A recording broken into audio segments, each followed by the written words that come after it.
What up, y'all? Chris, UFC 140 Afterthoughts. Just got home from watching the event.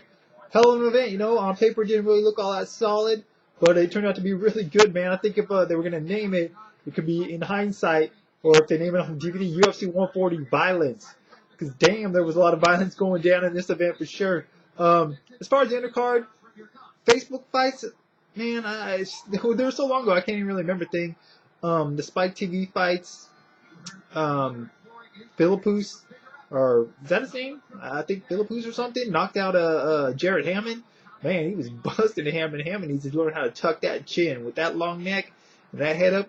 He's gonna get tagged like that often. And I don't even know what the undercard fights were on Ion. I just can't recall off the top of my head. But as for the main card, the pay-per-view, Korean Zombie coming through, man.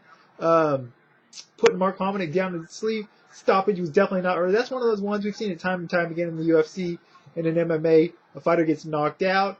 He gets woken up with like the last punch will wake him back up, and all of a sudden he's fine. But in reality, he was done. So great win for the Korean Zombie. I really didn't think he was going to win this fight, but he did it. So good win for him. Brian Ebersol, Claude Patrick, man. I think it said either on here previously or on Science Bites Radio Show. I am just not a fan of Claude Patrick, man. That dude's fights are straight boring. It sucks that Rory McDonald got hurt because the fight between him and Brian Ebersol would have been much better. This fight was terrible. There shouldn't have been a winner. It should have been a draw. They shouldn't even interviewed Ebersol after the fight because he didn't do anything worth talking about. Who cares what he had to talk about afterwards? He didn't do anything. Boring fight. The one low point of the night, I guess, in my opinion. Whatever. Anyways, Tito Ortiz, Antonio Rogerio Nogueira. Sorry, man, I got the Mir Khan fight on in the background as well. I want to watch this, so I'm doing this video real quick. Tito Ortiz, Rogerio Nogueira. Early on, it looked like Tito hurt Nogueira. He might be able to jump on him and finish him off. Hurt him with some strikes. But Little Nog was able to survive. And next thing you know, he hurts Tito. Got Tito down and he was working Tito. I didn't know that he hurt him initially with that knee to the body to show the replay after the fight. But on the ground, I'm like, man, he is tearing into Tito with the ground and pound with his elbows and his punches. I mean, I've never really seen someone go to the body that effectively and that often from a top position. You guys should do it more often, learn from this fight. But I don't know if Rogerio knew that Tito was hurt and he could sense it. But yeah, he just tore into him towards the end, Oh, man. Sorry, man, this Amir Khan fight is crazy. But anyways, Tito kind of rolled over to the side. He was done. And it's funny, I told my homeboy I was watching the fight with at the sports bar. I told my friend, I said, that's the same way, Rashad finished him in the body. And then Tito said, afterwards, Rashad got him in the same spot. So I guess it's kind of a lingering injury. Sounds like Tito's not done yet. But unless he gets an easy matchup next time, maybe done after one more fight. We'll see. But a good win for Lil Nog. As for the rematch between Frank Mir and Big Nog, man, I was pulling for Big Nog. First off, Frank hurt him. Nog was able to survive. Then Nog hurt him. And it looked like Nog was going to be able to finish him. Minotauro Nogueira had him on the ground. I'm like, hey, he's going to finish him. He threw that guillotine on it. It kind of reminded me of the one he hit on Tim Sylvia. But Frank Mir, man, was able to survive. And not only was he able to survive, he slapped on that Americana, Kimura, whatever you want to call it. And, man, it was just insane. You didn't know if Nog was going to be able to get away or not. It looked like he might have a chance when he rolled. And then, you couldn't tell initially. I mean, once Nogueira finally tapped, and he was in pain for a while, you could tell. But look on his face, once he finally tapped, you knew he did some damage. Because once Mir got up, Nog's arm was just kind of hanging there. And on the replay, man, they showed him break it.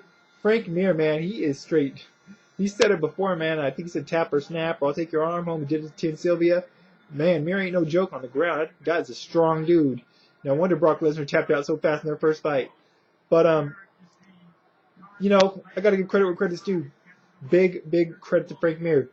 He not only knocked out Rodrigo Minotauro Nogueira, he also submitted him and destroyed his arm. So, would have never thought I'd see the day one of those results, let alone two. So, credit to Frank Mir, man. Love to see him fight the winner of Lesnar over him.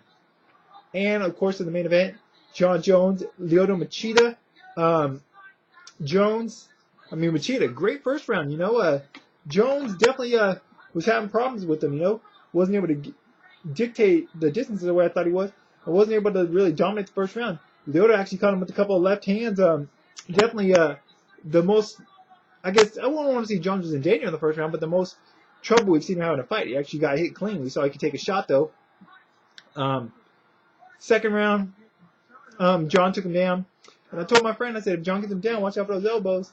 Next thing you know, he cut him over pretty deep. I'm glad they didn't stop the fight there off that cut. Even though it was pretty bad, it wasn't too bad. But yeah, once Lyoto Machida got the doctor check from that cut, if you just look at his demeanor, he looked like he wasn't quite as confident. Like he was a little bit worried after that.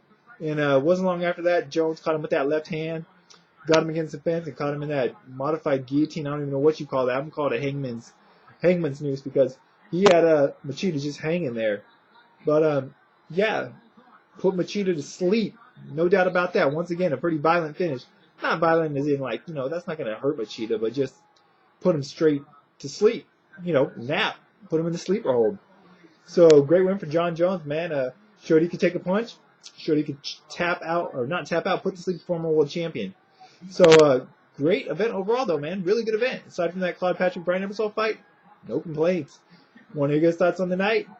What'd you think about Tito Ortiz fight, Mir fight, and of course the Jon Jones fight? Any other thoughts you may have?